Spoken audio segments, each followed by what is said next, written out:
হাওড়া আদালতে দুজনের ফাঁসির সাজা। প্রেমিককে সঙ্গে নিয়ে নিজের সন্তানকে খুন করেছিলেন মা।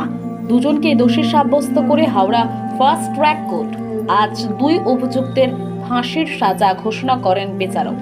2015 সালে ডিসেম্বর মাসে খুনের ঘটনা ঘটেছিল। ফলকনামা এক্সপ্রেসে ব্যাগের মধ্যে থেকে একটি শিশুর ক্ষতবিক্ষত দেহ উদ্ধার করেছিল হাওড়া জিআরপি। শুরু হয় তদন্ত।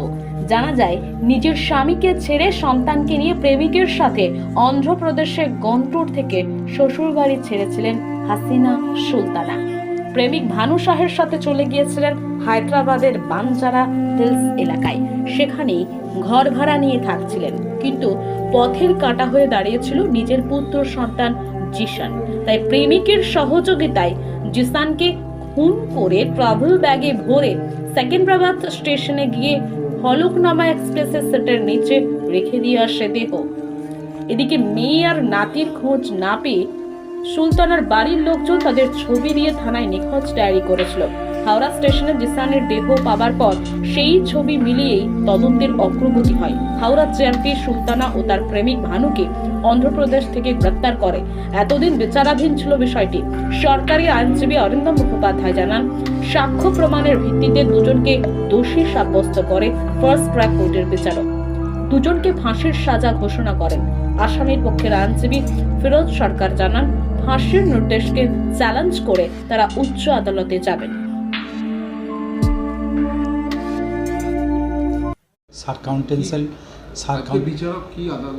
সারকাউন্টেন্সিয়াল এভিডেন্সের ওপরে লার্নেড কোর্ট 302কে হোল্ড করে মানে ফাঁসির আদেশ দিয়েছে দুজনকে।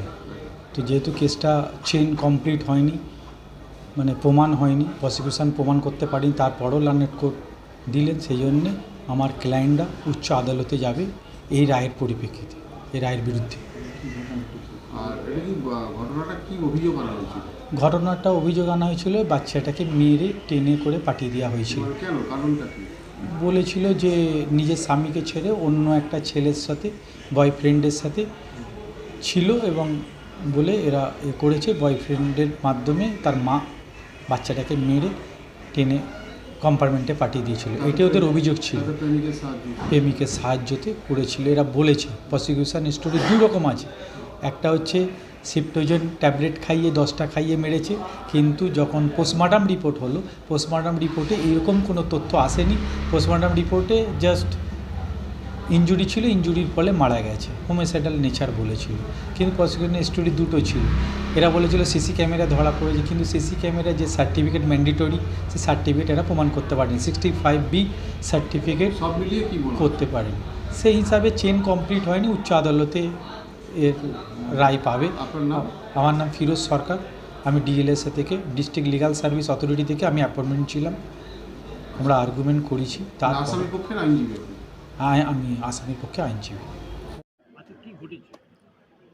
আজকে দুজনকে ফাঁসির সাজা দিয়েছে। একটি বাচ্চা মার্ডার হয়, সেই বাচ্চা মার্ডার হওয়ার কেসে তার মা এবং তার প্রেমিককে আজকে হাওড়ার প্রথম ফাস্ট ট্র্যাক কোর্ট ও অতিরিক্ত জেলা ও দায়রা আদালত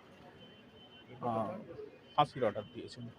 আর তার সাথে প্রমাণ লোপাটের যায় 5 বছরের সশ্রম কারাদণ্ড ও ফাইনের অর্ডারও আছে, এগুলো আছে। কিন্তু মুখ্য হচ্ছে দুজনের ফাঁসির অর্ডার। ঘটনা যেটা ছিল সেটা হচ্ছে ওই 2015 সালের ডিসেম্বর মাসের শেষের দিকে 22 তারিখে বাচ্চাটির মা এবং বাচ্চাটির প্রেমিক মিলে বাচ্চাটিকে নিয়ে বাচ্চাটি দিদার বাড়িতে তারা থাকতো, বিয়ে বাড়ি যাচ্ছে বলে পালিয়ে যাওয়ার পরে সপ্তাহখানেক হয়ে যাওয়ার পরও বাচ্চাটি না ফেরায় বাচ্চাটির দিদা তখন মিসিং ডায়েরি করে, মেয়ে এবং নাতিকে খুঁজে পাওয়া যাচ্ছে না বলে।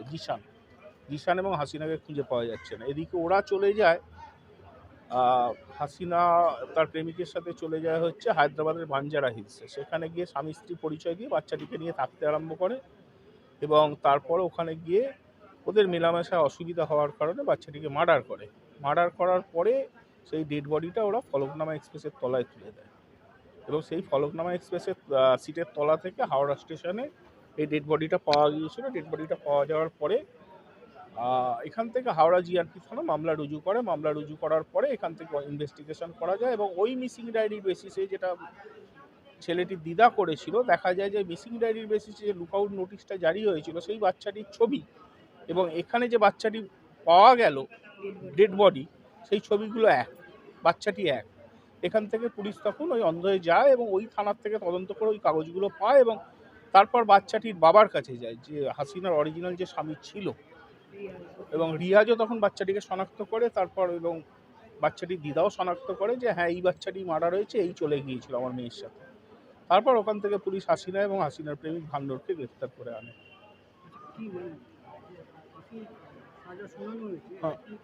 ফাঁসির সাজা শোনানো হয়েছে। ফাঁসির সাজা যেহেতু এখানে লোয়ার কোর্ট জুডিশিয়ারি থেকে ফাঁসির সাজা শোনানো হয়েছে, আমাদের নর্মাল প্রসিডিওরই হচ্ছে এটা subject to the affirmation of the honourable high court. তো হাইকোর্টের কাছে, অনারেবল হাইকোর্টের কাছে 1 সপ্তাহের মধ্যে রেকর্ড সমস্ত কাগজপত্র শুদ্ধ পাঠিয়ে দেওয়া হচ্ছে এবং পাঠানোর পরে অনারেবল হাইকোর্ট বিচার করে সেইগুলো ঠিক করবে। হ্যাঁ, এই সাফল্য তো সবার, এটা তো আমি একা করে ওঠা সম্ভব নয়। এই সাফল্য কোর্টের স্টাফেদের আছে, এই সাফল্য পুলিশেরও আছে। পুলিশ যথেষ্ট কেটে ইনভেস্টিগেশন করেছে। শ্রী স্বপন দাস আইও, তার হার্ট অপারেশন হওয়ার পরেও সাক্ষীরা যখন এখান থেকে আসছিল, নামতে পারছিলাম না, ওয়ারেন্ট এক্সিকিউট করে সাক্ষীদের এই তেলেঙ্গানা থেকে, হায়দ্রাবাদ থেকে যে ধরে এনেছে, সেটা তো ওনারও সাফল্য এবং উনি এত ভালো ইনভেস্টিগেশন করেছিলেন। টোটাল এই মামলায় 15 জন সাক্ষ্য দিয়েছে। স্মরণকালীর মধ্যে খেয়াল পড়ছে না, কারণ আমি শুনেছি হয়তো হয়ে থাকলেও 90-এর দশকে হয়ে থাকতে পারে, সেটা শিওর নয়। আমি নিজে 2000 থেকে প্র্যাকটিস করি, আমি কোনোদিন দেখিনি, শোনা যায়নি কোনোদিন। আমার নাম অরিন্দম মুখোপাধ্যায়। নমস্কার, আমি রিয়াঙ্কা, আপনারা দেখছেন বাংলাদেশ।